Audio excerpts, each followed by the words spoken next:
There is something about dining out in America in the 1970s that people who lived through it can't forget. The restaurants with names that meant something, the booths where families celebrated, the menus that everyone knew by heart. If someone ate at these places then, they know exactly what made them special before they disappeared. This was a time when restaurant chains were everywhere, but each one had its own identity. Going out to eat was still an event for most families. The decor was orange and brown, the salad bars were elaborate, and dessert carts rolled to your table. Restaurants had themes and gimmicks that actually worked. Let's walk through the restaurants that defined dining out in America in the 1970s. Some of these names might bring back memories. Some might make you hungry for food you can't get anymore. Let's step into that world. Howard Johnson's was everywhere in the 1970s. The orange roofs were landmarks on every highway. 28 flavors of ice cream, and the Simple Simon and the Pieman logo that every kid recognized. Hojo's wasn't fancy, but it was reliable. Families knew exactly what they'd get. The menu was consistent from Maine to California. The ice cream was the draw for kids. Flavors included peppermint stick, butter pecan, and maple walnut. The food was classic American. Fried clams were the signature dish. Hot dogs, burgers, and grilled cheese rounded out the menu. Many of the restaurants were attached to motor lodges. The orange roof meant you could eat and sleep in the same complex. By the end of the 1970s, Howard Johnson's had over 1,000 locations. The chain seemed permanent, but fast food was changing everything. Burger Chef was McDonald's biggest competitor in the early 1970s. At one point, it was the second largest burger chain in America. The restaurants were everywhere, particularly in the Midwest and South. Burger Chef innovated constantly. They invented the Fun Meal in 1973, years before McDonald's Happy Meal. The Fun Meal came with a burger, fries, a drink, and a toy. The concept was revolutionary. The signature burger was the Big Chef, created to compete with the Big Mac. The Works Bar let customers add their own toppings. The commercials featured Burger Chef and Jeff, cartoon characters that kids knew. Corporate ownership changes hurt the chain. Quality became inconsistent. By the mid-1980s, Burger Chef was disappearing. For people who grew up with Burger Chef, its disappearance felt like losing part of childhood. Steak and Ale brought the English pub theme to American suburbs. By the 1970s, the chain was hugely successful. Dark wood, stained glass, and a salad bar that was revolutionary for its time. Walking into Steak and Ale felt like entering a different world. The lighting was dim, the booths were high-backed and private. This was where you went for occasions.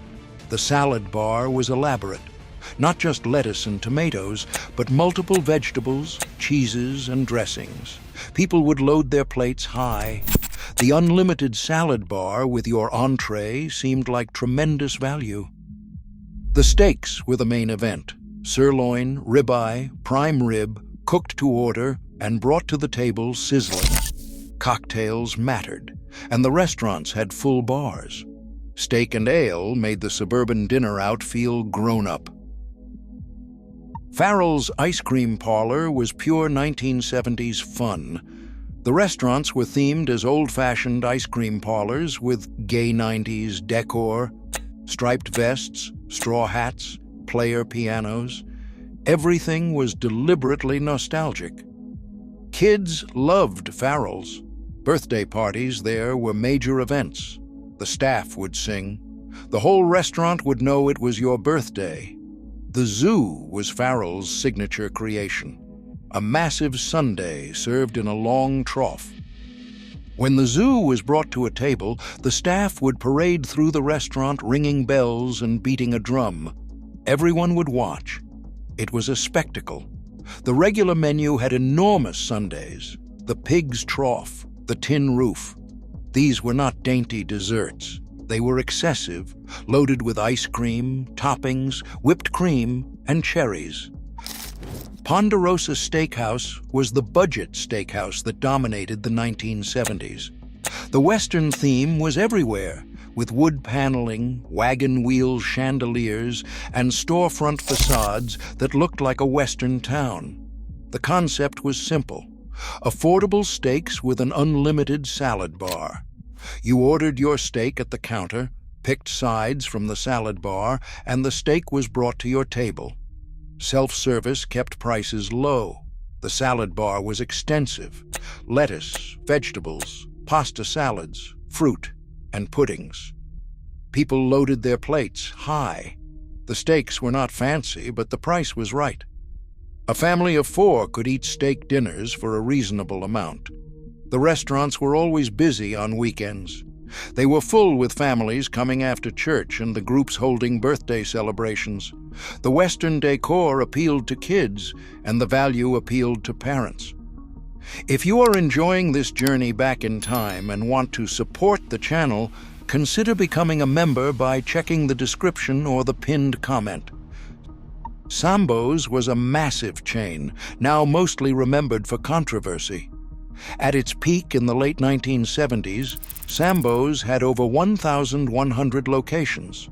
The restaurants were coffee shop style, open 24 hours a day in many locations, with breakfast served any time. The food was classic American: pancakes, waffles, eggs, and bacon. The restaurants were affordable and consistent. By the late 1970s, the name and imagery became increasingly controversial, and civil rights organizations protested. The chain tried changing names at some locations, but nothing worked. The chain collapsed in the early 1980s. Victoria Station brought the railroad theme to fine dining. The restaurants were decorated with actual railroad cars and antiques.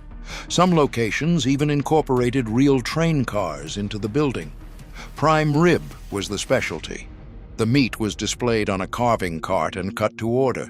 The portions were massive. The salad bar at Victoria Station was famous. It was elaborate, offering dozens of items. The atmosphere was sophisticated, with dark wood, railroad lanterns, and brass fixtures. This was a place for anniversaries, special occasions, and business dinners. The chain started in San Francisco in 1969, and it expanded rapidly. At its peak, there were over 100 locations. Beefsteak Charlie's was a New York area chain that peaked in the 1970s. The slogan was, "I'll feed you like there's no tomorrow."